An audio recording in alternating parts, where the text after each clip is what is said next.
Hey, how you folks doing out there? We're back again.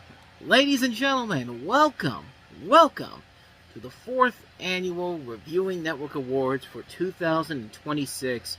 Of course, we're highlighting the movies of 2025. What a year. What a year for movies it was. We have 2 movies this year at the Academy Awards that I expect to be big Oscar winners overall, and if either one of them wins Best Picture, I'm not going to be mad about it. Sinners, one battle after another, both are well represented in this awards ceremony in particular, but for those of you who are brand new to this and that channel and have no idea what the heck this even is, this is the Reviewing Network Awards. This is my little alternative to the Academy Awards. This is the award show where I give the movies that I really think are the best of the year, and films that probably would never get Oscar consideration whatsoever. I give them their award show so they have a chance to shine here, to know that we care about these movies here at the Reviewing Network.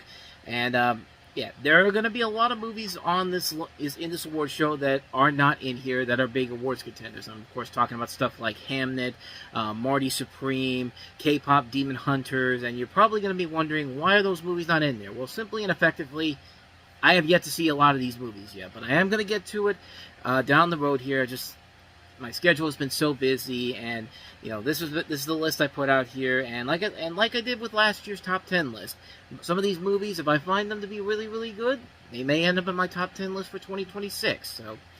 But nevertheless, ladies and gentlemen, we have a packed show for you tonight. We have got 13 awards to give out, including the Best Picture Award, the Best Animated Picture, Best Streaming Picture. We're going to honor a lot of actors tonight, and a lot of directors, basically one director category. We have our Worst Year in Hollywood Award. We have our annual Worst Oscar Snub and Worst Oscar Nomination. And, of course, we have our Lifetime Achievement Award segments. Once again, we have 2 recipients this year. Later on the show, we'll honor Leslie Nielsen, the late Leslie Nielsen, as this year would have been his 100th birthday, and Neil Patrick Harris. Plus, we have an exciting announcement to make at the end of the show. So, we have a lot to get to here, and if you don't know what the award looks like, if you have not been watching my videos and have not noticed the award right behind me there, here it is in person, the Reviewing Network Award, which will be presented to the winners tonight, and of course they will be sent out to them. It's because I know where their addresses are and all that. No, I'm just kidding. I don't know where their addresses are. They really don't get these, unfortunately. This is the only one that I have available. But, hey, if anyone out there wants to give them one of these awards, don't stop me there. Just go to Etsy and buy an award from them. Have it be like this, because that's where this award came from, over on Etsy. Bought it a couple of years ago. So we have a lot to get to here, and I have already wasted several minutes of your time. I'm going to reveal the winners and talk about why they are the winners this year, and also the way I'm doing it this year is going to be different, because about 5 years ago, when the Academy Awards was coming back from COVID, their idea, starting off, sounded promisingly, where the idea was they were going to do the Academy Awards through the process of putting a movie together. Like, it was starting off with screenplay, and then it was going to go to the acting, and then the directing, and then all the stuff in between, like the costuming and all that type of stuff. And then, for some reason, they just decided to say, screw it, we have no idea what order we're going in by the halfway point, because that was the year, of course, they went with Best Picture and then Best Actor, because I'm assuming the producers thought that Chadwick Boseman was going to be a lock to win Best Actor, and they thought that that's going to be the caviar to end the night off, and everyone was going to be excited about it. And then Joaquin Phoenix opens that envelope, it's Anthony Hopkins again, and Chadwick Boseman never wins an Oscar. So yeah, so we're not going to do that what the Oscars in 2021 did. We're going to do what they were supposed to do and go through the process of giving these awards out. And I should mention also, we'll have our Oscar predictions in the credits of tonight's show, so stay tuned for that. But we are going to go through the process of how a movie comes together, from the writing, to the acting, to the direction, to the final product. So, without further ado, let's get this party started with the Best Screenplay Award. The nominees for Best Screenplay are David Koepp for Black Bag, Pete Browngardt for The Day the Earth Blew Up, a Looney Tunes movie, Paul Thomas Anderson for One Battle After Another, Ryan Coogler for Sinners, and James Gunn for Superman.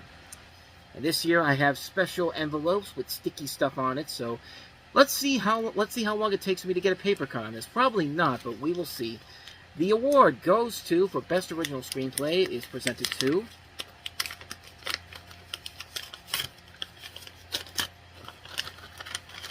and the winner is, you know, it's funny, I put the winners in here a few weeks ago, and I completely forgot who I picked. I thought I picked Ryan Coogler, but yeah, this was a tough category, but the winner is James Gunn for Superman.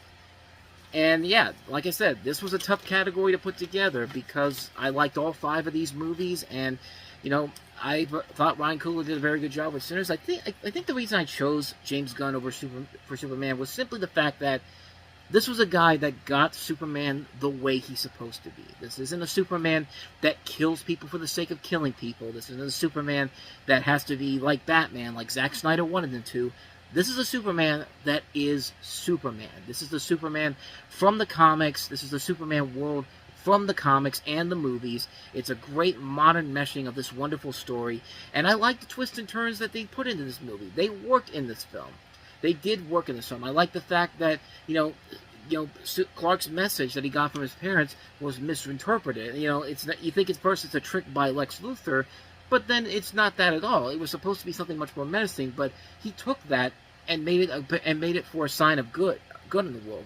And again, with a guy like James Gunn knows this character so well, and he knows exactly how to do this because he did it so well with the Guardians of the Galaxy over in Marvel. And of course, this is the beginning of a brand new universe of films at DC, which we hope is still there with the recent news of the last week. But nevertheless, that's why I think I gave it to him. I think he did a good job of bringing his idea, his unique way of telling these superhero stories, like he did with Guardians of the Galaxy, and he brought it to Superman in general, and it made for an outstanding movie in the process. And one of my favorite movies of the last year. It was a really terrific film. I'm really excited to see what he does with Man of Tomorrow a couple years from now. But congratulations to James Gunn for winning Best Screenplay for Superman. And you will get this award eventually, and I make several more of these, or not. But congratulations, you won the first award of the evening. So without further ado, let us go ahead and move on to... We are now into the acting categories this year, and that is the Best Supporting Actress, which, believe it or not, was much more compelling than the Best Actresses this year. There were really not a lot of strong choices in the Best Actress category for this year, but Supporting Actress, on the other hand, completely different story. The nominees for Best Supporting Actress are Jamie Lawson for Sinners, Amy Madigan for Weapons, Aubrey Plaza for Honey Don't, Wunmi Mosaku for Sinners, Haley Steinfeld for Sinners, Sydney Sweeney for The Housemaid, and Teyana Taylor for One Battle After Another. Like I said, really, really solid list here. But now let's find out who the winner is. The Best Supporting Actress award goes to... The winner is Teyana Taylor for One Battle After Another. Again, like I said, very, very tough category. I think it is a two-woman race for this year's Best Supporting Actress Oscar with her and Amy Madigan, as they've been splitting the awards from the award season so far. And I had Amy Madigan as a close second. I thought she really was the breakout of Weapons, even though she's been around for a long time. But Teyana Taylor really was somebody who really was one of the highlights of One Battle After Another. I mean, that image of her with the shotgun while she's pregnant, I mean, that is one of the more iconic shots of the year. I have the poster for that for a reason. But not only that, it's a great performance by Teyana Taylor that really shows her growth as an actress over time.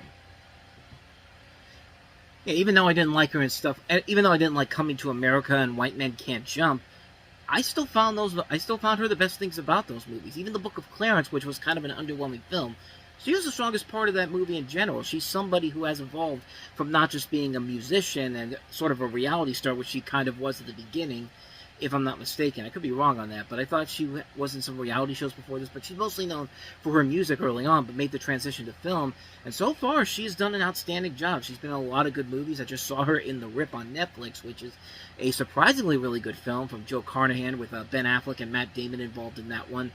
And, yeah, in One Battle After Another, playing Perfidia Beverly Hills, she was absolutely incredible and it was one of the reasons why that movie was so good, because she's one of the reasons why she stole the show in that movie. Yeah, outstanding performance. I I mean, she might have a chance to win an Oscar this next weekend, but or this weekend by the time you're watching it, because I'm recording this 1 week in advance. But I mean, yeah, she has a chance to win it. I still think it's going to be Amy Madigan, but like I said, a very, very close gap here between a very, very close race between these two. Either way, whoever wins it, I think it's going to be a very good win regardless. But in this case, Teyana Taylor, congratulations for winning Best Supporting Actress for One Battle After Another. So here's your award. Maybe you'll get it eventually. I'll just say that. So, all right, for every supporting actress, you've got to have your Best Supporting Actor. The nominees for Best Supporting Actor are Miles Caton for Sinners, Nicholas Hoult for Superman, Delroy Lindo for Sinners, Sean Penn for One Battle After Another, Benicio del Toro for One Battle After Another, and Danny Huston for The Naked Gun. And the winner is... Wondering what that noise is. The fan is on because it was hot today. Got up to 80. There was storms earlier.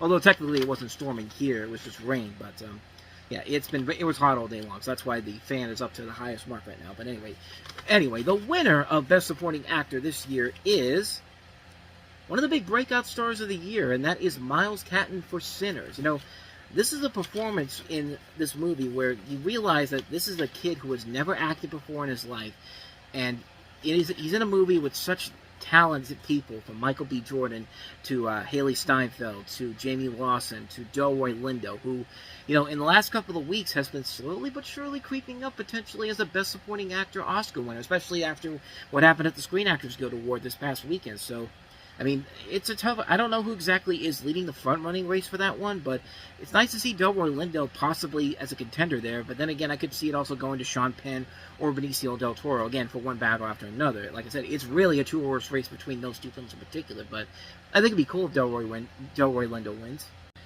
But the cool thing about Miles Caton is that, you know, this is a 21-year-old who didn't start getting into anything noteworthy until 2017 when he did this video where he sung the Nina Simone song Feeling Good, which went viral, and then slowly but surely on shows like he got noticed on Little Big Shots, and then he eventually toured with her in 2022, and then all of a sudden he gets this call from Ryan Coogler to come in and play a part in Sinners, and the character Sammy in this movie is a very unique character that really does work because of his musical abilities here. I mean, he really is one of the strongest parts of this movie, where he had to learn how to play a guitar for the film, and the scene in particular where he sings is one of the most awe-inspiring sequences of the year, and it's a performance that just really sticks out with you. It's one of those performances where you wish it would have gotten recognition at the Academy Awards, but then again, Sinners got 16 nominations this year, so I think one nomination is not really going to kill him in the process. But I hope this isn't the last time we see Miles Caton overall. I think he does have a bright future ahead of him, and hopefully they can do so much more with him. Like, I mean, he has the potential to become one of our great rising actors out there. Like, I mean, there's definitely the possibilities all the way endless with what this guy's capable of here. But in Sinners, he was one of the things that really stuck out with me the most, and that's why I give him the award for Best Supporting Actor. So, Miles, congratulations on your win. So, there you go. So, with all that said, let us go ahead now and move on to the Best Actress category. Like I said, in the last couple of years, there was always the most competitive one. This year, not so much, but I do have a winner in here. Here are those nominees for Best Actress. The nominees are Pamela Anderson for The Naked Gun, Cate Blanchett for Black Bag, Cynthia Erivo for Wicked for Good, Ariana Grande for Wicked for Good, Vanessa Kirby for The Fantastic Four First Steps, Chase Infinity for One Battle After Another, Margaret Qualley for Honey Don't, and Amanda Seyfried for The Housemaid. And the winner is, for Best Actress, it goes to... These envelopes are doing good so far. I'm glad I got a new set of them. The winner is Chase Infinity for One Battle After Another. Again, kind of like with Miles Caton in Sinners, Chase Infinity gives you this great breakout performance, and yet, shockingly, the Academy does not honor it. I mean, in a year where you have these other nominees in there, like I think Jessie Buckley probably is going to be the front runner for this in general. I don't see anybody else coming close. I don't think they're going to give Emma Stone a third Oscar this quickly. You never know, could possibly happen, but yeah, Jessie Buckley seems like the front runner. I haven't seen her in Hamnet yet, but I did see her in The Bride today, and she was really good in that. But Unfortunately, you can't give Oscars to current movies out there, but I wish you can. Then again, whenever Alicia Vikander won the Oscar for The Danish Girl, I always think of it as she won the Oscar for Ex Machina, but that's beside the point here. Let's talk about Chase Infinity. And once again, like Miles Catton, is somebody who, is starting to branch out big time. Her first real TV appearance was in the Apple TV series version of Presumed Innocent, and then all of a sudden she gets on board with Paul Thomas Anderson's latest film with One Battle After Another, and during her callback, she actually had to participate in the karate class with Anderson observing, and that was how she got casted. And really, she did. She really was the big breakout of the movie in general. I mean, she and Teyana Taylor really were the stars of that movie in general, and she really plays that role as Leonardo DiCaprio's daughter, Willa Ferguson, very well, and she just knocks it out of the park, man. I mean, she was really good in that movie. The 25-year-old actress, and she's really coming out strong in this. Again, like with Miles Canton, this is somebody who's going to have a bright future ahead of her. And hopefully Hollywood gives her an opportunity to really show what she can do as somebody as a rising young star here. And again, I wish she would have gotten an Oscar nomination for this performance, but I mean, they got 13 nominations, so I don't really think they're really going to be complaining all that much. But and possibly will win Best Picture, but I'll touch on that a little bit later on the show. But yeah, congratulations to Chase Infinity for One Battle After Another. The award, of course, will be sent to you. Maybe never, but all a good time. But let's go ahead now and move on to the Best Actor category. The nominees for Best Actor are David Corenswet for Superman, Leonardo DiCaprio for One Battle After Another, Michael Fassbender for Black Bag, Michael B. Jordan for Sinners, Jonathan Majors for Magazine Dreams, and Liam Neeson for The Naked Gun. And the winner is...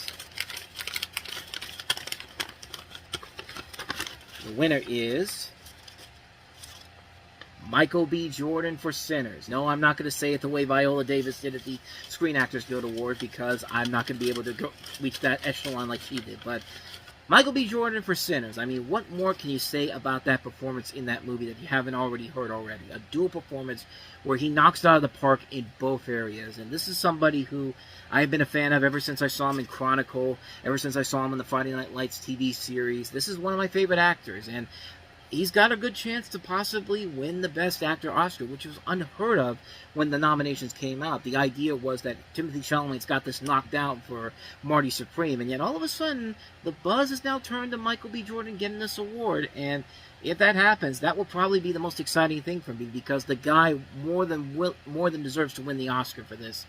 And yeah, he did a very fantastic job playing these two characters in this movie, and it was captivating to watch.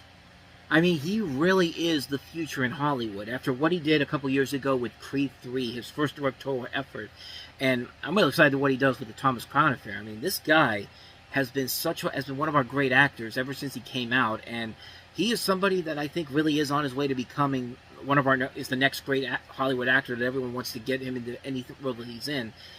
Yeah, he was fantastic in Sinners, playing Smoke and Stack. He was really great. He had another one of those great shots of the year with him with that Tommy gun. I mean, you can't ask for anything more from a guy like him, and I'm really glad they finally give him an award. He was nominated a couple years ago for Creed 3, but went to Cillian Murphy simply because he was great. He was the better performance in Oppenheimer. But this year, Michael B. Jordan, you finally get your award. So congratulations. Like I said, it'll get to you possibly never, but it's at least nice to know that you may get one of these down the road. Maybe, I don't know, but we're moving through this pretty quickly. I did not expect that to be that way, but then again, we still have a lot of things to cover after that we get to the awards. So, without further ado, let's go ahead now and move on to, the script is in, the actors are set. Now all you need is the director to come in and say action. The nominees for Best Director are Paul Thomas Anderson for One Battle After Another, Ryan Coogler for Sinners, Zach Cregger for Weapons, James Gunn for Superman, and Steven Soderbergh for Black Bag. And the winner is... building the tension for you folks out there. The winner is... almost dropped it. Ryan Coogler for Sinners. Kind of like with Michael B. Jordan, I mean, somebody who I feel has been long overdue for an Oscar. He has never had a bad movie to his name. The Black Panther movies, Fruitvale Station, Creed, just one of the great directors we have out there, honestly. And what he did for Sinners, I mean, this is a guy that did something that was not expected from a lot of people in Hollywood. He basically, he's basically got in his contract with in 25 years' time, he's going to get the rights to this series back, and he has the option to do whatever he wants with it. Like, if he wants to make a sequel, he has to doesn't have to make a sequel for this if he wants to. But the deal that he made for this was so unique for the time.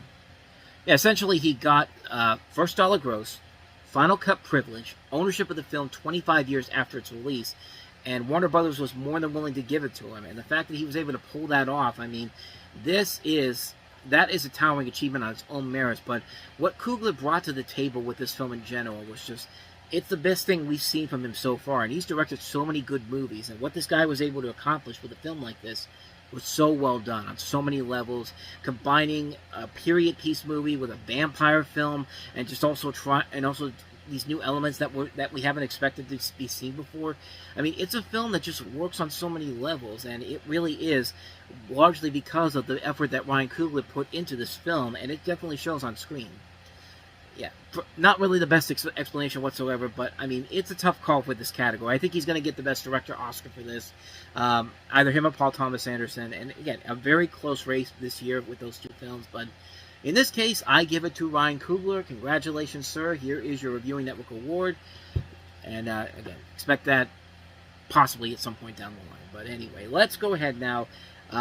Once everything is put together, it's time to put the finished project on the screen. So let's go ahead and start it off here with the Streaming Picture of the Year Award. This is, of course, the award dedicated to films that premiered exclusively on Netflix, Hulu, Apple TV+, Disney+, HBO Max, Paramount+, whatever streaming services out there, you name it.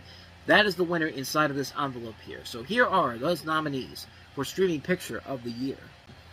Another Simple Favor, Netflix. Fixed, Netflix. Highest to Lowest, Apple TV+. Predator, Killer of Killers, Hulu and Disney+. Wake Up Dead Man, A Knives Out Story, Netflix. And Wallace & Gromit, Vengeance Most Foul, Netflix. And the winner is...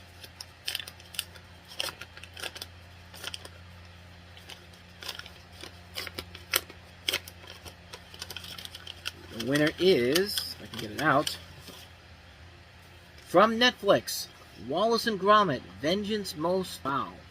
For some of you out there, you probably saw this movie in 2024, but for a lot of us here, we saw it in 2025. And needless to say, Wallace & Gromit have not lost a beat. I mean, it's been 20 years since the last movie, Curse of the Were-Rabbit.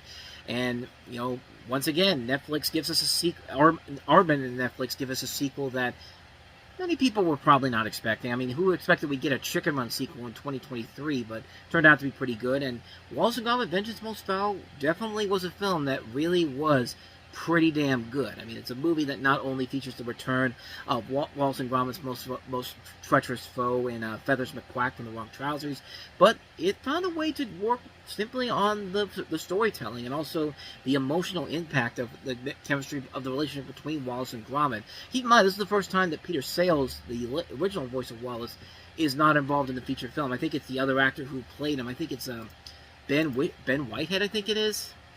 If I'm not mistaken, I could be wrong on that. Yeah, Ben Whitehead. I got it right. But, yeah. Terrific film.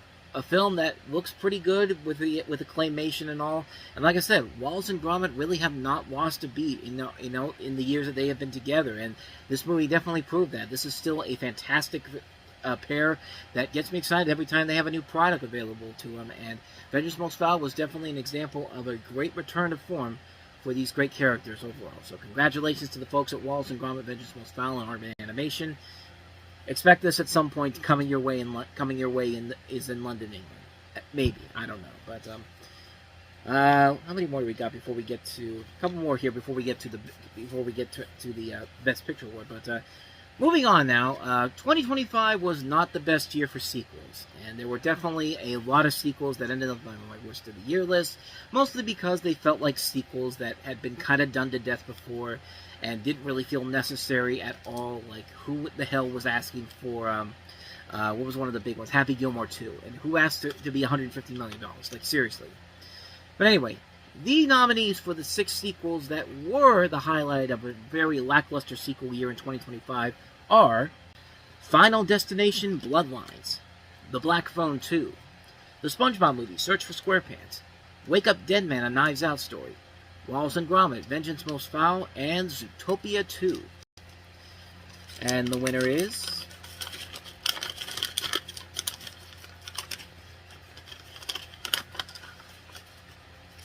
The winner is, feels like deja vu, Wallace and Gromit, Vengeance Most Foul. Yeah, I pretty much, when I looked at my top 10 list again, that was the highest sequel on the list, so that's why it won. I don't think I need to explain why I like that movie so much, but I just did it already, so Aardman, you're going to get another one of these down the road, so congratulations. Anyway, quick one there. Alright, so let's go ahead now and move on to the Best Animated Picture. This is, of course, the award dedicated to the animated films of the year that were the highest of the highest marks, according to this guy right here. So, here we go. The nominees for Best Animated Picture of 2025 are The Day the Earth Blew Up, a Looney Tunes movie, Elio, Fixed, Predator Killer of Killers, The SpongeBob Movie, Search for SquarePants, Wallace and Gromit, Vengeance Most Foul, and Zootopia 2. And the winner is... It's not Wallace and Gromit. It's The Day the Earth Blew Up, a Looney Tunes movie.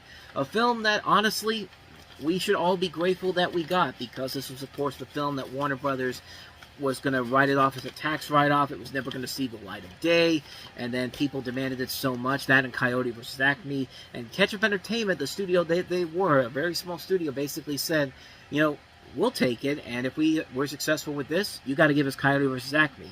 And sure enough, the film did very well when it came out in the limited release that it had, and did enough to say, okay, tell Warner Brothers, all right, you guys, you won. Here's Coyote vs. Acme. And we're getting that at the end of towards the end of the summer, so can't wait for that. But The Day the Earth Blew Up, man.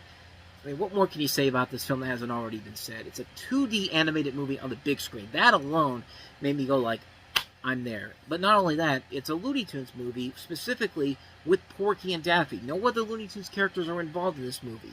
The animation is top-notch. The comedy is hilarious. The film is just absolute brilliance on so many levels. It's just an outstanding, outstanding film. I was very honored to see this on the big screen when it was around here. Fortunately, my regular movie theater that I went to didn't have it, so I had to go out to the one in Westmoreland to go check it out. But nevertheless, this was a terrific experience to see it on the big screen with a crowd of people who really went to go see the film and enjoy it. Outstanding achievement across the board, and because of the success of this movie, we get to see Coyote vs. Acme later in the year, and I cannot wait to see that. That's going to be absolutely amazing. So, congratulations to the folks at The Day the Earth Blew Up, a Looney Tunes movie.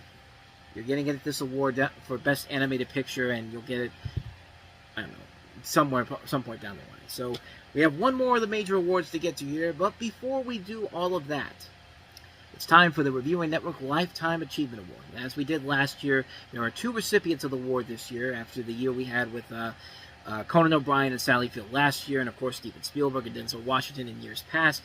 This year we are honoring 2 legendary actors of different generations, and we're going to start off with a man who would have turned 100 years old this year. And you know, last year I honored my movie mother, Sally Field. If I had a movie star as a mother, she would definitely be it. If there was a movie father out there, Leslie Nielsen probably would have definitely been that guy. So here you go. Here's a little retrospective about the career of the great Leslie Nielsen. Leslie William Nielsen was born on February 11, 1926 in Regina, Saskatchewan. He was a Canadian-American actor and comedian with a career spanning 60 years. He appeared in more than 100 films and 150 television programs, portraying more than 220 characters. His mother, Mabel Elizabeth, was an immigrant from Wales, and his father, Ingvard Everson Nielsen, was a Danish-born constable in the Royal Canadian Mounted Police. Nielsen's elder brother, Eric Nielsen, was a longtime Canadian Member of Parliament, Cabinet Minister, and Deputy Prime Minister of Canada from 1984 to 1986. He also has a half-brother, Gilbert Nelson, from his family's other relationship. As a child, Nielsen lived with his family in Fort Norman, now Toluca, in the Northwest Territories, where his father was with the Royal Canadian Mounted Police. They moved to Edmonton in 1930. His father was an abusive man who beat his wife and sons, and Leslie along to escape. He enlisted in the Royal Canadian Air Force at age 17 in 1943. Though he was legally deaf, he wore hearing aids most of his life. There he trained as an aerial gunner during World War II, but was never sent overseas. Upon the war's end, he was discharged and worked briefly as a disc jockey at a Calgary, Alberta radio station before enrolling at the Lorne Green Academy of Radio Arts in Toronto. While studying in Toronto, Nielsen received a scholarship for the neighborhood playhouse. He noted, "I couldn't refuse, but I must say, when you come from the land of the snow goose, the moose, and wool to New York, you're bringing every ton of hayseed and country bumpkin that you packed. As long as I didn't open my mouth, I felt a certain security.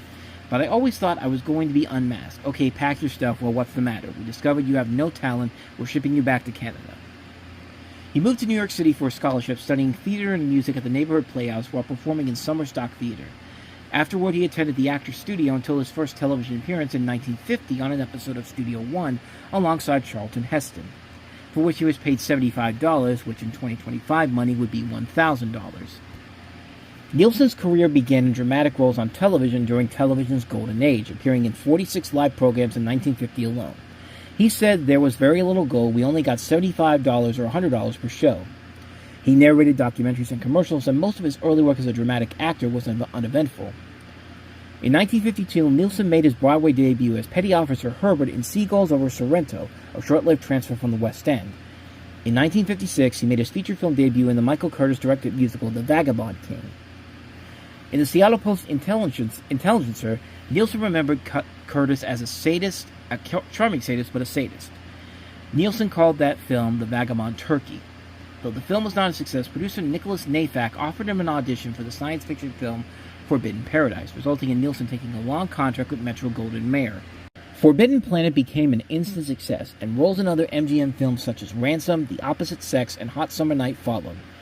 In 1957, Nielsen won the lead role opposite Debbie Reynolds in the romantic comedy Tammy and the Bachelor for Universal Pictures, which, as a Chicago Tribune critic wrote in 1998, made people consider him a dramatic actor and a handsome romantic lead. Dissatisfied with the films, he was offered calling the studios a Tiffany, which had forgotten how to make silver. He left MGM after auditioning for Masala in the 1959 Ben-Hur. Stephen Boyd got the role. After leaving the studios, Nielsen landed the role in the Disney miniseries The Swamp Fox as American Revolutionary War hero Francis Marion. In a 1988 interview, he reflected on the series. "That was a great experience because the Disney people didn't do their shows like everyone else, knocking out an episode a week. We only had to do an episode a month, and the budgets were extremely high for TV at the time. We had location shooting rather than cheap studio backdrops and very authentic costumes. 8 episodes were produced and aired between 1959 and 1961. His television appearances included Justice, The Swamp Fox, Alfred Hitchcock Presents, Voyage to the Bottom of the Sea, Wagon Train, Columbo, Gunsmoke, The Virginian, and The Wild Wild West. In 1961, he was the lead in the Los Angeles police drama called The New Breed. He guest starred in the 1964 episode of Daniel Boone with Fess Parker in a minor but credited role. In 1965, he guested in 19 episodes of Peyton Place in 2 roles. Vincent and Kenneth Markham, identical twins with distinctively different personalities. In 1968, he scored a major role in the pilot for Hawaii Five-0, appearing in one of the 7th-season episodes. In 1969, he had the lead role as a police officer in The Bold Ones, The Protectors. In 1972, Nielsen appeared in the supporting role as the captain of the doomed ocean liner SS Poseidon in the disaster epic The Poseidon Adventure. He also starred in William Girdler's 1977 action film Project Kill. He was cast in the 1979 Canadian disaster film City on Fire, in which he played a corrupt mayor. In the 1980s, he guest starred as Sinclair on the CBS TV miniseries The Chisholms.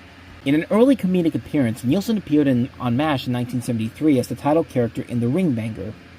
But it was Nielsen's supporting role of Dr. Rumark in Zucker, Abrams and Zucker's Airplane in 1980 that was a turning point in his career.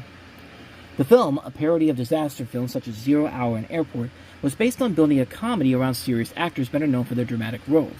Other straight stars in the film included Robert Stack, Peter Graves, and Lloyd Bridges.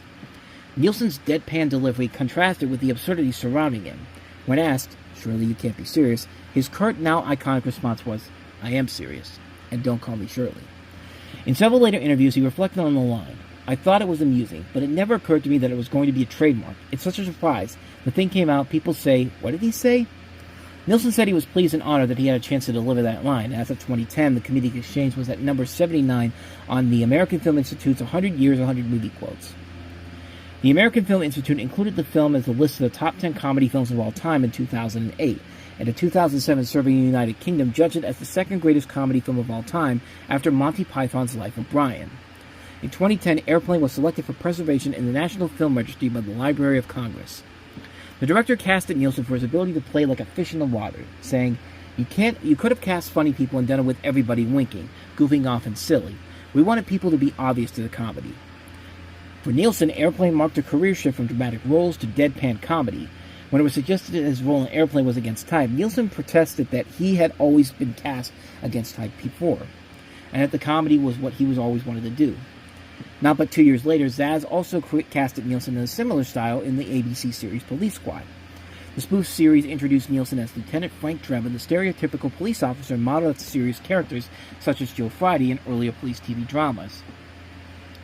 Nielsen received an Emmy nomination for his performance, and despite positive critical reviews, the series was canceled after just 6 episodes. However, 6 years after the cancellation of Police Squad, the film The Naked Gun from the Files of Police Squad returned Nielsen to the role of Frank Drebin. The film grossed over $78 million and was well received by critics. Ebert's 3.5-star review out of 4 noted, You laugh and then you laugh at yourself for laughing. The Naked Gun spawned 2 sequels, The Naked Gun 2.5 The Smell of Fear in 1991 and 33 1/3 The Final Insult in 1994. The second one grossed more than the original with $86.9 million, while 33 1/3 grossed $51.1 million. Nielsen remained open to doing a 4th Naked Gun movie, although he doubted that it would be produced. I don't think so. He said in 2005, if there hasn't been one by now, I don't doubt. I think it would be wonderful. And of course, the most recent Naked Gun movie was with Liam Neeson starring as the son of Frank Drebin. Nielsen briefly appeared on the World Wrestling Federation program in the summer of 1994 on Monday Night Raw, spoofing the role of Frank Drebin. Him and his co-star George Kennedy were hired as sleuths to unravel the mystery of The Undertaker, who had disappeared at January's Royal Rumble event. Nielsen also appeared as a Frank Drebin-type character in advertisements for Red Rock Cider in the United Kingdom, and in 1992 he appeared in the series finale of The Golden Girls as Blanche's uncle and Dorothy's boyfriend. Nielsen's few dramatic roles following his comedic success included Prom Night, Creep Show. He also played a dramatic and unsympathetic character in the movie Soul Man, and his final dramatic role was as Alan Green, a violent client killed in self-defense by prostitute Claudia Drake by Barbara Streisand in Martin Ritt's courtroom drama Nuts in 1987. After Airplane and The Naked Gun, Nielsen portrayed similarly styled roles in a number of other films. Those mostly emulate the style of The Naked Gun with varying successes in other targeted specific films. Many of them were panned by critics and most performed poorly.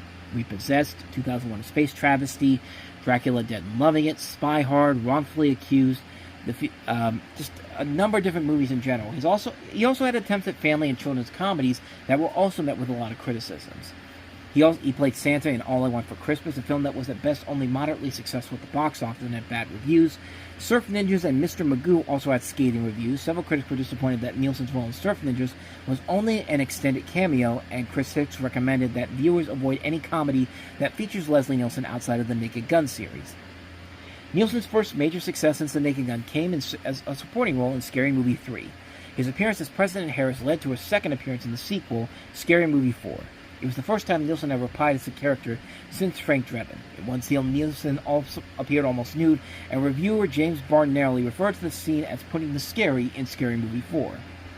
Nielsen would be involved in other projects such as instructional golf videos, as well as other appearances on screen and stage, where he played Clarence Darrow in the one-man theater show Darrow, and also performed voiceovers and appearances for other commercials, such as cartoons for Zero Man, and also appearing in other shows for Canada, like Pupper Pups.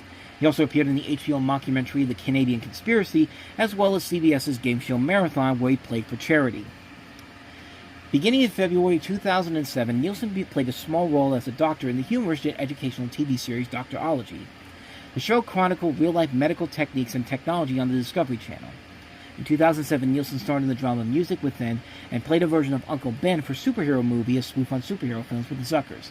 He also appeared in David Zucker's An American Carol, and also appeared in Stan Helsing, as well as Spanish Movie, and also appeared in more than 100 films and 150 TV episodes, portraying more than 220 characters. In November of 2010, Nielsen was admitted to Holy Cross Hospital, Fort Lauderdale, Florida. And on November 28th, his nephew Doug told Winnipeg radio station CJOB that he died in his sleep from pneumonia around 5:30 p.m. Eastern Standard Time at the age of 84 years old. Nielsen's body is interred in Fort Lauderdale's Evergreen Cemetery. As a final bit of humor, he chose "Let Her Rip" as his epitaph. On December 7, 2010, his funeral was held at Fort Lauderdale, Florida, during which the Naked Gun theme was played. Among his awards, in 1995, he received the Jack Benny Award from UCLA, and in 1988, he became the 1,884th personality to receive a star on the Hollywood Walk of Fame. He was also inducted into Canada's Walk of Fame. The following year, he made an officer of the Order of Canada, although he was a naturalized American citizen. Despite Nielsen's American citizenship, he maintained his Canadian heritage. There's no way you can be a Canadian and think you can lose it. Canadians are a goodly group. They're very aware of caring, of helping. On May 19, 2005, when Queen Elizabeth II visited his native Saskatchewan during the province's Centennial Gala, she was introduced to Nielsen. On February 20, 2002, Nielsen was named an honorary citizen of West Virginia and an ambassador of Mountain State Goodwill. Nielsen visited the state many times to speak and visit to friends. In 2003, in honor of Nielsen, Grant McEwen College named its School of Communications after him. Also in 2003, the Alliance of Canadian Cinema, Television, and Radio Artists awarded him the ACTRA Award of Excellence. Leslie Nielsen is somebody who went from being as a rising dramatic actor to an actor that was kind of on the last bits of his career, but then a movie comes along like Airplane, which really revitalizes his career in general and turns him from a dramatic actor to a comedy legend for many, many years after the original Airplane came out. The Naked Gun is synonymous with Leslie Nielsen. He was one of my favorite comedic actors growing up. And yeah, this year would have been the year he would have turned 100 years old. But lived a great life at 84 years old. Leslie, what more can I say about you, man? You really were one of the influences in my life. And like I said before, if Sally Field was my movie mother, you would have been my movie father easily.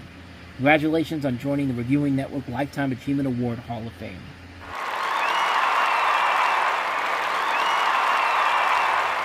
So congratulations to Leslie Nielsen and his family out there. He would have loved to have this award with him, and hopefully he is making you laugh in heaven, making us all laugh in heaven right now. Making everyone laugh in heaven right now is what I'm trying to say. So congratulations, there you go. Now it's time for the second recipient of the Lifetime Achievement Award this year, one of my favorite entertainers out there. We've already covered Conan O'Brien last year, but if there was somebody who was a close second or close third is next to him and also Craig Ferguson, which I've done a documentary about him, it would be this man here that we're about to represent. From Doogie Howser to Barney Stinson to one of the most charismatic entertainers out there. This is the story of Neil Patrick Harris. Neil Patrick Harris was born on June 15, 1973 in Albuquerque, New Mexico. He's an American actor, singer, writer, producer, and television host, primarily known for his comedic television roles and dramatic and musical stage roles. He has received multiple accolades throughout his career, including a Tony Award and 5 Primetime Emmy Awards, and a nomination for a Grammy Award and 3 Screen Actors Guild Awards. As a kid, he grew up in Ruidoso, New Mexico, with his older brother and their parents, Sheila Gale Nee Scott and Ronald Jean Harris. Both parents were lawyers and also ran a restaurant. He attended La Cuerva High School in Albuquerque, graduating with high honors in 1991, which he attributed to being privately tutored half the school year while on set. Harris began his career as a child actor and was discovered by playoff Mark Medoff at a drama camp in Las Cruces, New Mexico. Medoff later cast him in the drama film Clara's Heart in 1988. He earned a Golden Globe nomination in 1989 for the role, and that same year he also starred in Purple People Eater, a children's fantasy. Beginning in 1989, Harris played the title role of child prodigy Dr. Doogie Howser, MD, for which he was nominated for a Golden Globe Award.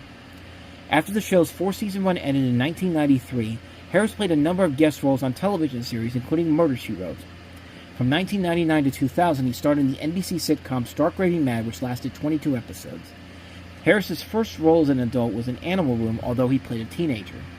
He made numerous appearances in made-for-TV films such as Snowbound, The Jim and Jennifer Stolper Story, My Antonia, The Christmas Wish, Joan of Arc, The Wedding Dress, and The Christmas Blessing. His film roles included The Next Best Thing, Undercover Brother, and Starship Troopers.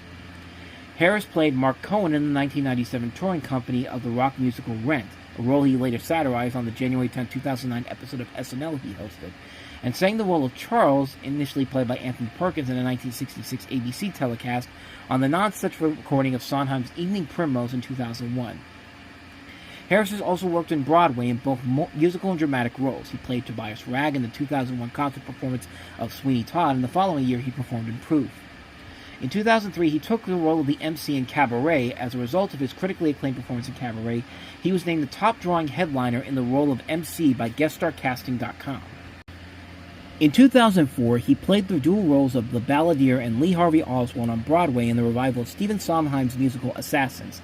In that same year, he would go back to receiving national recognition for his role as a fictionalized, hyper-womanizing, lewd version of himself in Harold and Kumar Go to White Castle, a stoner comedy film in the Harold and Kumar series. He would go on to reprise the role in the following sequels, and in that very same year, he portrayed John in the London premiere of Tick, Tick, Boom at the Meniere Chocolate Factory.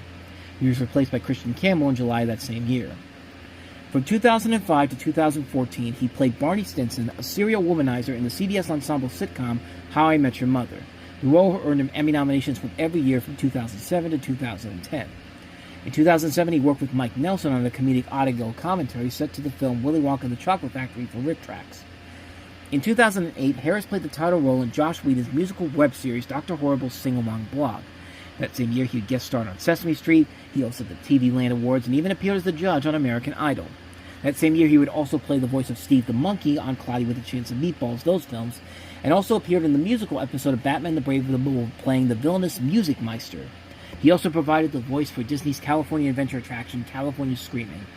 That same year, he was also the host of the Emmy Awards, and he won 2 Emmy Awards at the Creative Arts Emmy Awards Association the following year, one of which was for guest performance in the TV series Glee.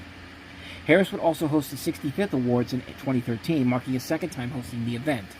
He would host the Tony Awards 4 times from 2009, 2011, 2012, and 2013. Only Dame Angela Lansbury with 5 ceremonies has hosted the Tony Awards more times. Hosting the Tony Awards has earned him 4 primetime Emmys, including 2010, 2012, 2013, and 2014 for those ceremonies. Harris appeared in the 2010 Time 100 list of influential people. That year, he directed a Hollywood Bowl production of Rent. He cast his beastly co-star Vanessa Hudgens as Mimi Marquez. And he also provided voice acting roles as the voice of Nightwing in Batman Under the Red Hood and the Beagle Blue in Cats and Dogs: The Revenge of Kitty Galore. At the 2010 Oscars, he delivered a musical number appearance at the 82nd Award Show. And he also hosted the Spike Video Game Awards, had a lead in the indie comedy The Best and the Brightest, and in 2011, he starred as the leading role in Stephen Sondheim's Company with the New York Philharmonic in concert.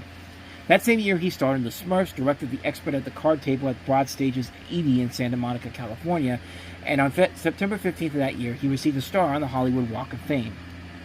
Harris's portrayed the titular role from the Broadway production of the rock musical Hedwig and the Angry Itch from March through August 2014. He received acclaim for the role, with Variety declaring it astonishing how polished a physical performance Harris gives, channeling his inner rockhead along with Iggy Pop and Lou Reed by way of the Ramones. He carried on some advanced dancing and acrobatic moves. That same year, he would also appear in Gone Girl, directed by David Fincher, playing Desi Collins. And in 2014, he turned down the chance to replace David Letterman as the host of The Late Show on CBS, stating that he would fear he would get bored of the reputation that hosting a nightly talk show would entail. He also rejected the suggestion of replacing Craig Ferguson as the host of The Late Show on the same grounds, although he later claimed that he never was actually offered either job. In October of 2014, he released a memoir titled Neil Patrick Harris Choose Your Own Autobiography, which is structured like a choose-your-own adventure book. His autobiography spent 2 weeks on the New York Times bestseller list. On February 22, 2015, he hosted the 87th Annual Academy Awards, and on September 15th of that year, he had a variety show on NBC, which he also produced, called Best Time Ever with Neil Patrick Harris that premiered. It only ran for 8 episodes. He declined to appear in the 5th season of American Horror Story after appearing in the 4th due to the Best Time Ever series, and then later he was casted as Count Olaf in the TV series version of A Series of Unfortunate Events, which ran for 3 seasons and 25 episodes on Netflix. On March 31, 2017, NBC picked up the game show Genius Jr. with Harris hosting and producing it. The format would test teams of children aged 12 and under in various subjects including spelling, mathematics, and memory. The series received a 10-episode order and debuted on March 18, 2018. His debut young adult novel, The Magical Misfits, was released in November 2017 as the first of a 4-book series. In October of 2020, Harris released a single-player board game named Box One, and in February 2021, it's been available exclusively through Target. Harris has been a frequent guest narrator on Disney's Candlelight Processional at Walt Disney World, and in January 2021, he starred in the British drama series It's a Sin, depicting the 1980s HIV/AIDS epidemic in the United Kingdom. In 2021, he would also appear on Australia's Got Talents, Challengers and Champions, and also appearing in The Matrix Resurrections, the fourth installment of that series. In 2022, he joined the encore presentation of Stephen Sondheim's Into the Woods as the Baker. The limited production ran at the New York City Center from May 4th to May 15th. Harris also starred in the 2022 Netflix series Uncoupled as gay Manhattanian Michael Lawson, a realtor navigating the dating scene after 17 years. He also portrayed Francis Beaumont in Peter Pan Goes Wrong for a limited engagement from April 11th to May 7th, 2023. And in December 2023, Harris guest starred as the toy maker in the third and final special, The Giggle, of the 60th anniversary specials of Doctor Who. From 1997 to 1998, he dated actress Christine Taylor. In the 2008 appearance on The Howard Stern Show, he discussed how the relationship made him realize his true sexuality. She's the coolest, nicest chick ever. She's an absolute catch, and I thought, if I'm not going to feel the super sparks with her, it probably means I'm gay. Harris publicly came out as gay in November 2006, saying, I am happy to dispel any rumors or misconceptions and am quite proud to say that I am a very content gay man living his life to the fullest and feel most fortunate to be working with the wonderful people in the business that I love. In 2019, he led the Tel Aviv Pride Parade, and he's been in a relationship with actor and chef David Burkta since April 2004. In October 2010, they became partners to twins, son Gideon and daughter Harper, born via surrogate mother.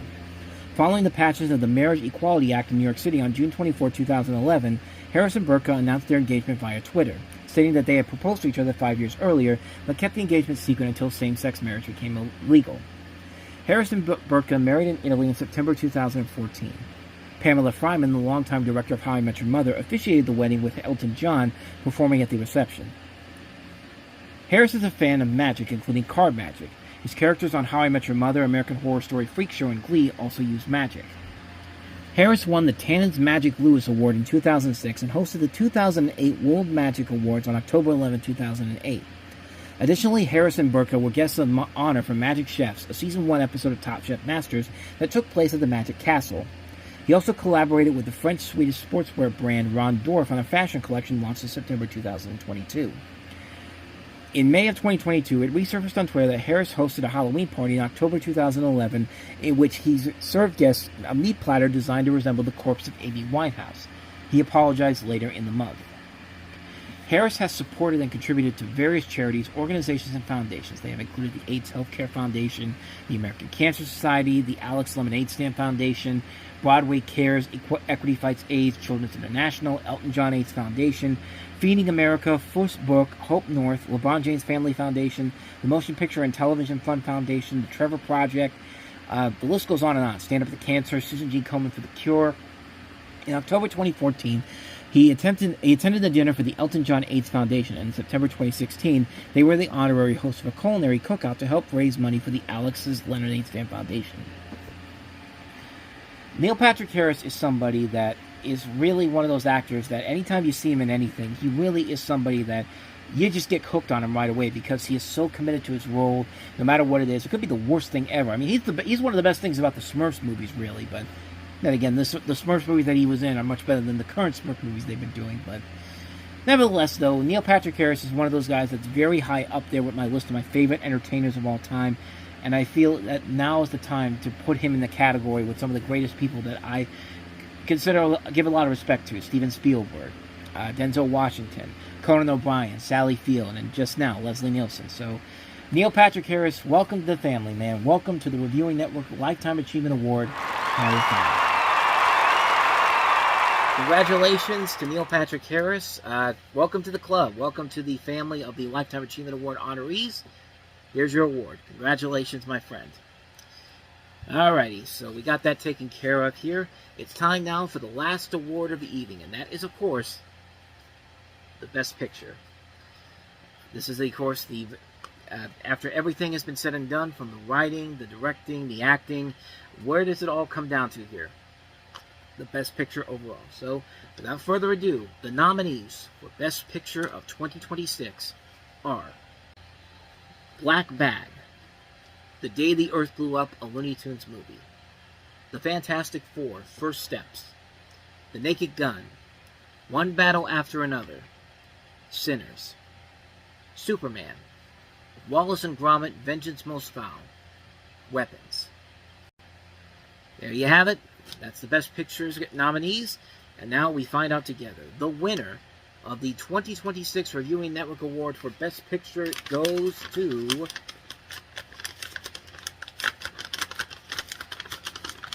Yes, I know I put the sticker on the wrong side, so that's why I'm opening it from this side. All right, here we go. Oh, we're going to make you really wait for this one here. The winner is, for Best Picture of the Year, it is Sinners. Really? Were you really that surprised at all after all the praise I gave for it tonight? Yeah, Sinners, I think, is the Best Picture of the Year. I'm pulling for it for Best Picture this year, even though I really do think it's going to be one battle after another. It's been like that for the last couple of months now.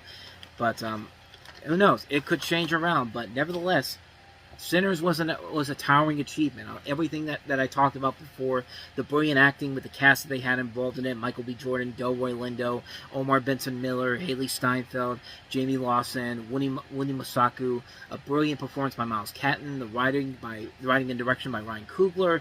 It's just everything that I really love about movies and then some, taking you to a unique world that you've never been to before or have seen before, but done in such a unique way. This is, without a doubt, one of the best movies of the decade and easily my favorite film of the year. It's not a shocker that it won this award. I mean, it's a towering achievement on so many levels, and I really had no choice but to give this movie that award. So, congratulations to the folks of Sinners. You had a banner night tonight, winning 4 awards tonight, including Best Director, Best Actor, Best Supporting Actor, and of course the Best Picture of the Year. Congratulations. We're all pulling for you at the Academy Awards this week. So there you go. Those are the major nominees for the Reviewing Network Awards for the films in general, but we are not done yet because we still have 3 more envelopes to get to here. And we're going to start it off here with the tradition that we began with last year, and that is, of course, the Worst Year in Hollywood Award. Now, this award is for anything in Hollywood. It could be a major studio, it could be a motion picture that faced a lot of production problems, it could be a movie in general, or just a bad year for a specific different amounts of films in general. There was a lot of things that we could cover in this, but one of these is going to be in this envelope here. So just to recap what the Worst Year in Hollywood Award nominees are, here they are. Disney, for how they handled the Jimmy Kimmel debacle with Charlie Kirk. Their overabundance on AI, the deal they signed with AI in general, a number of other different things that happened in the year. Paramount, David Ellison and Skydance buying the company and immediately usurping David Zaslav as the biggest scumbag in Hollywood. Warner Brothers, mostly for how they handled the Netflix-Paramount merger and how they were so defiant in not getting Paramount involved in this until Paramount opened their wallets and basically told Netflix to go F off. CBS, for the complete desolation of its company, not just in getting rid of Stephen Colbert for the stupidest of reasons, but yeah, you can pretend like the ratings were low on Stephen Colbert's show all you want to, CBS, but we all know why you really got rid of him. And then you did a banner job on CBS News. I mean, Dan Rather's looking at this and going like, damn, man, I wish I was still around because I could probably get away with the stuff that I got fired for, but... And also sequels and remakes. One of the worst years for sequels and remakes in recent history. The votes are tabulated from you folks out there, so who had the worst year in Hollywood? Let's find out. The winner of or in this case, the loser of the Worst Year in Hollywood Award goes to...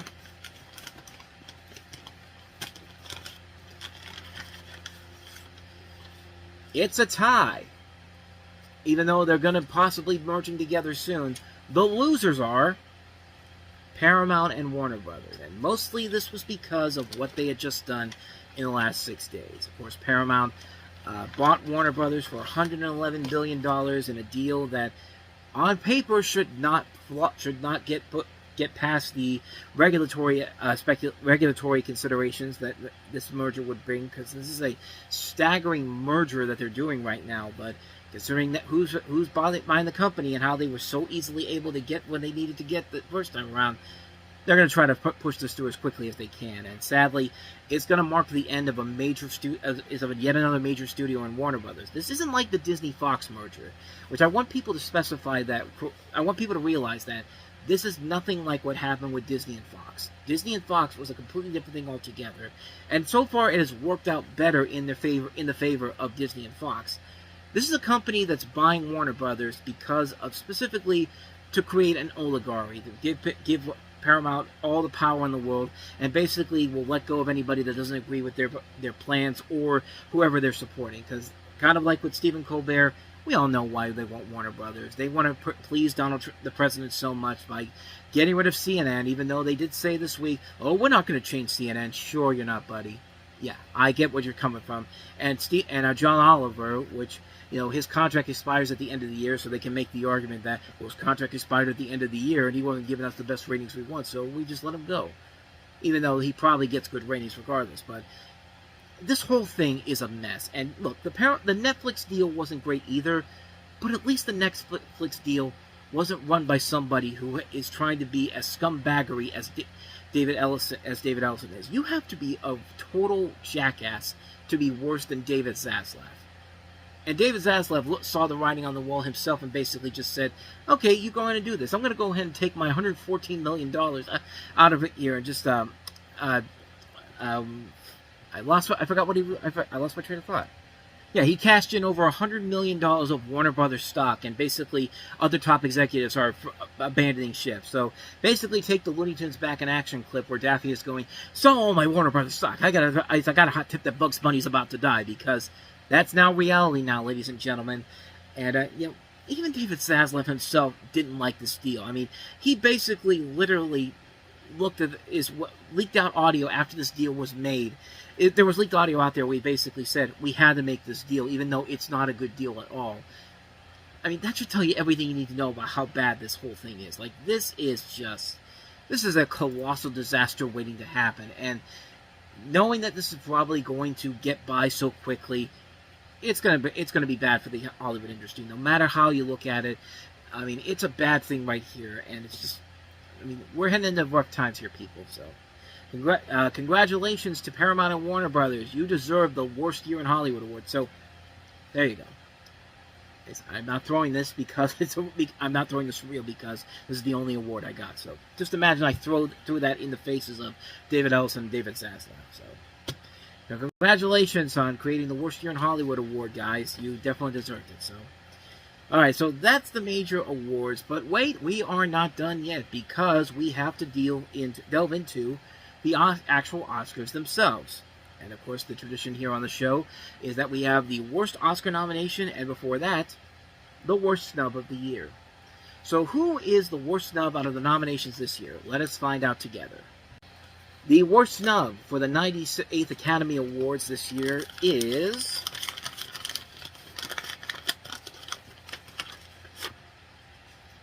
for Best Actress, no Chase Infinity for One Battle After Another. And I kind of touched on it with the award I gave her earlier tonight.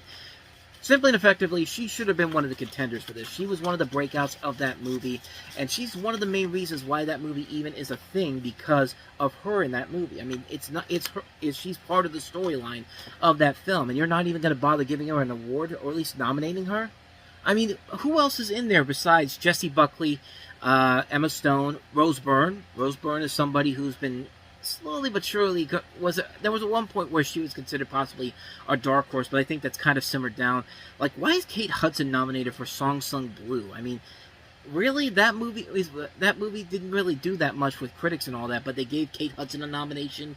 Renate Reinsve from Sentimental Value, which I have not seen, but yeah, Song Sung Blue really was not that great of a movie in general. I watched it not too long ago, and yeah, it was kind of a snooze. It was kind of a boring movie, but I mean, why give her a nomination? There were so many places that you could have put somebody like Chase Infinity in there and, acknowledge that, hey, you gave one of the best performances of the year, so we're going to throw you in there along with your other co-stars in there. It just feels really unfair that she did not get a single nomination. That just really bugs me to no end. But, so yeah, there you go on that one. So let's go ahead now and move on to our final award of the evening, which is the worst Oscar nomination of the year. There's always at least one every year, and let me tell you, this one this year, it's a doozy. The winner of the worst Oscar nomination at the 98th Academy Awards tomorrow night will be... Doing good with these envelopes, no paper cuts. And that is, we're going all the way to the top for this one. For Best Picture, F1. Why is F1 nominated for Best Picture? Why? If you want to talk about the most overrated movie of the year, that film in particular was definitely that. Yeah, I get it. The visuals of that movie, the visual look of the races in that movie are amazing, but I'm sorry. It's not the best. It's not a Best Picture nominee. Like, there were so many other movies you could have thrown into that category for Best Picture. I mean, you could have gone with one of the other big hits of the year, like Weapons. That should have been a film, and that should have been included in there. Wicked for Good could have been in there. Wicked for Good didn't get a single nomination this year.